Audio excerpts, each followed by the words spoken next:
Hey, thank you very much for allowing me to talk on behalf of OGCA. I'm one of the contributors to this wonderful display, Colt's Path to the 1911.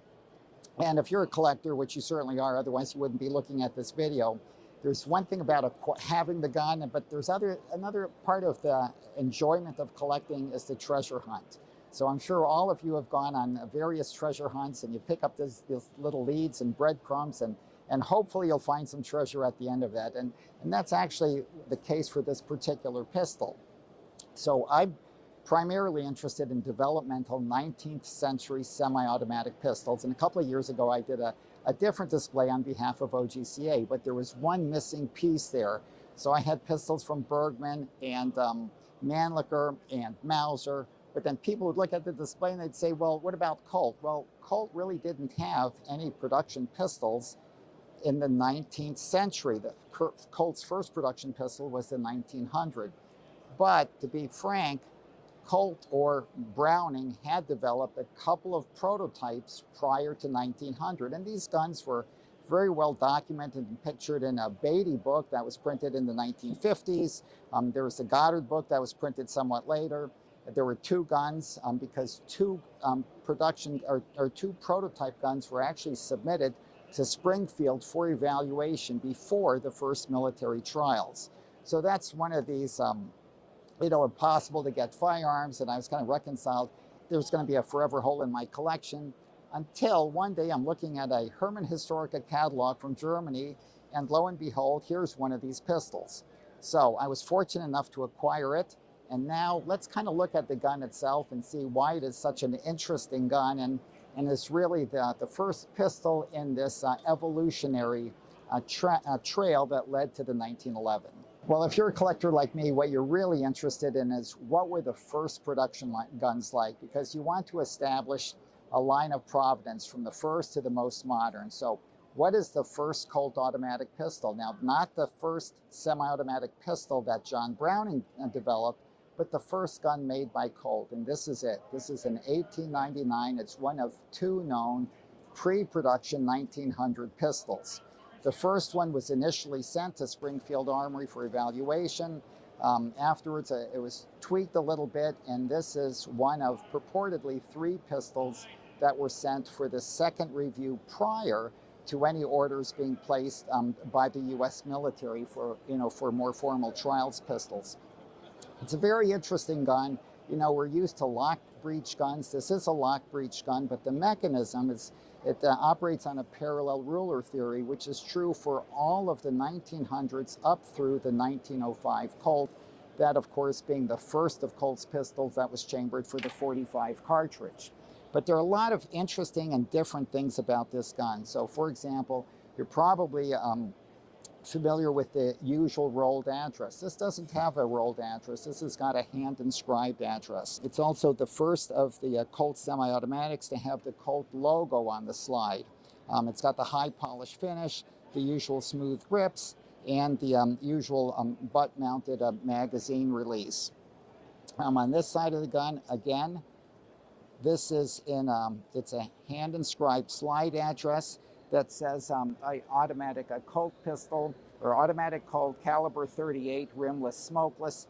Again, a little bit different from the normal legend. And the thing that many of you collectors might already have noticed, if you kind of look in this area right here on this side of the pistol, on this side of the pistol, and you can look here on the front strap, look on the back strap, because what is the first thing that we all do? We want to know what is the serial number. But on these prototype guns, there are no external serial numbers. This is very typical for Colt prototypes. It numbered all the prototypes or the tool room guns internally. So if you rack the slide back, you'd see the number 2 inside the slide and on some other internal parts. It's interesting that during the testing, this particular gun was fired 4,500 times. Afterwards, the military or the testing commission at Springfield Armory was so impressed that they said, great, why don't you make some more of these and we will send them out for field trials, and hence the first contract military pistol. So what happened to the test prototype? Well, this particular gun went back to Colt and it was showcased in their museum for quite a few years with a file card that says first automatic Colt pistol. And then what happened? Well, you know, funny things happen. And in this particular case, some sweet-talking people managed to get it out of the Colt Museum, and then poof, all of a sudden it's out of the country. You know, if you're a serious collector, you try to keep tabs of these things, but sometimes the buyers are, you know, pretty secretive. They don't want to be known. So in this case, the gun was exported who knows where. It was reported to some museum in Western Europe. As it turns out, it went to a source, and we still don't know where, in Germany. But many years later, i.e. like 20, 30 years later, all of a sudden I'm looking through this catalog again at Herman Historic, and the gun comes up for sale. I was able to get it. And then we decided to put together this assortment of guns for all these prototypes and interesting segues that eventually led to the Colt 1911. And what better Colt to lead off this collection than one of the prototype sample guns? So there you have it in a nutshell. It's very interesting. It's a pre-production 1899 Colt. Hope you enjoyed the background story, and thank you very much for joining us on this channel. Hopefully we'll see you again soon. Hey, Jared, thank you very much for coming to this June OGCA show. I understand that you heard about our Colt display, and you know, the thought of meeting some of the directors like Rod here who sponsored you, you know, was just irresistible. Well, did you come to see Rod and visit with him, or was it to come to see the display, or just the general ambiance? But this is your first time at the show, right? That is correct. Okay. My first time. So first time, and you liked it enough. You spent the whole afternoon here. Well, most of the afternoon, but enough time to decide that maybe you'd like to be a member and part of our organization. Yes, absolutely. Just the expanse and the variety of the collections here. We have Merwin and Halberts, Winchesters, registered Magnums. We have this beautiful Colt display here. It's just a variety that I don't see at any of my local shows. You speak so well. Would you like to come back and be a spokesperson for that organization? But in any event, you know, the thing is, it's wonderful. People can come to the show.